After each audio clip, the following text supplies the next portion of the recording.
내일 오전 11시 헌법재판소에서 윤석열 대통령 탄핵 심판 선고가 나오죠.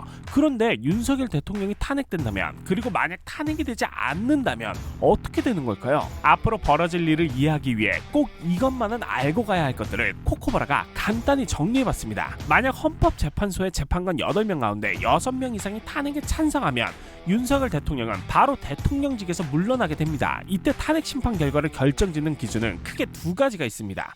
헌법과 법률을 위반했는지, 그리고 대통령 자리에서 내려올 정도로 심각한 사안인지를 말이죠. 윤석열 대통령이 파면되면 지난 2017년 3월 10일 박근혜 전 대통령에 이어 두 번째로 파면된 대통령이 되는데요. 그리고 앞으로 전직 대통령으로서 누릴 수 있는 건 신변 보호를 위한 경호와 경비 정도라고 합니다. 그럼 당장 비어있는 대통령 자리는 누가 맡는 거지? 당분간은 지금처럼 한덕수 국무총리가 권한대행으로 대통령 역할을 맡는다고요. 하지만 반드시 탄핵 선고 이후 60일 이내 6월 3일까지 다음 대통령을 뽑기 위한 조기 선거를 치러야 하죠. 여당과 야당은 선거 기간이 짧은 만큼 대통령 후보를 선출하기 위해 빨리 경선을 치를 텐데, 여기서 경선이랑 각 당내에서 대통령 선거에 나가고 싶다 하는 후보끼리 경쟁을 벌이는 걸 말합니다. 이렇게 여러 당에서 선발된 대통령 후보자를 대상으로 전 국민이 투표를 하면 단 한 명의 대통령이 다시 뽑히는 것이죠. 그런데 만약 탄핵 인용이 안 됐을 경우엔 두 가지 경우가 있는데요. 각하와 탄핵 기각. 탄핵 각하는 법적인 절차에 문제가 있다고 보고 아예 판단하지 않는 거예요. 둘째, 탄핵 기각은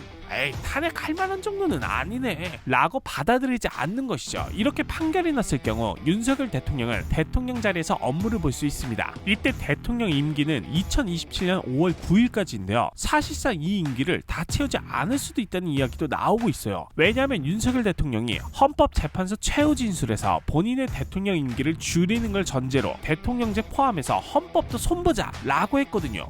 그런데 왜 갑자기 헌법을 손본다는 거야? 싶으신 분들을 위해 잠깐 설명하자면, 사실 한국 헌법은 1987년 이후로 한 번도 개정되지 않아서 너무 낡았다는 지적이 많았거든요. 그래서 많은 전 대통령들은 모두 대통령 권력과 관련된 헌법을 바꾸겠다고 말한 적이 있죠. 공통적으로 한 말은 임기 5년에 한 번만 대통령으로 선출될 수 있는 5년 단임제를 임기 4년에다가 국민투표로 재선을 거쳐서 최대 8년까지 대통령으로 일할 수 있는 4년 중임제로 바꿔야 한다는 이야기였는데요. 하지만 그건 여러 반발 때문에 이 제도를 바꾸지 못했습니다. 그런데 윤석열 대통령은 자신이 대통령 자리에 돌아가게 되면 이걸 바꾸겠다고 말하는 거예요. 여당 의원들도 윤석열 대통령과 비슷하게 헌법을 개정해야 한다고 목소리를 높이고 있죠. 이 법안을 토대로 윤석열 대통령 본인도 임기를 다 채우지 않고 단축한다는 것이죠. 하지만 탄핵되지 않더라도 한 가지 방해물이 남아있으니 바로 형사재판입니다. 탄핵 심판과는 형사재판은 성격이 다른 별개 재판이에요. 헌법재판소의 탄핵 심판은 윤석열 대통령이 대통령 업무를 계속 수행할 수 있는 자격이 있는지를 살펴보지만, 형사재판은 윤석열 대통령이 내란을 일으켰는지를 따지며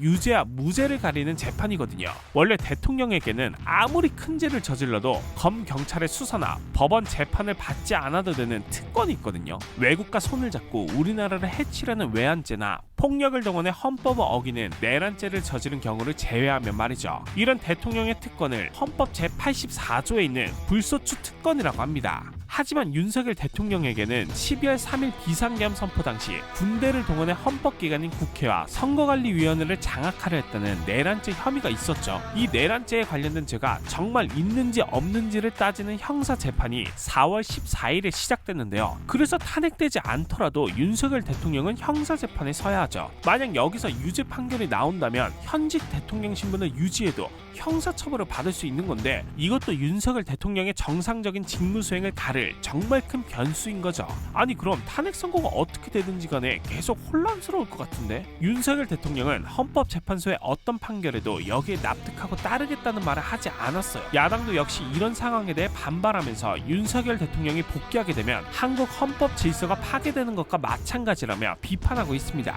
결국 탄핵 인용 여부와 관계없이 여당과 대통령 그리고 야당 사이 신경전은 끊이지 않을 것 같네요.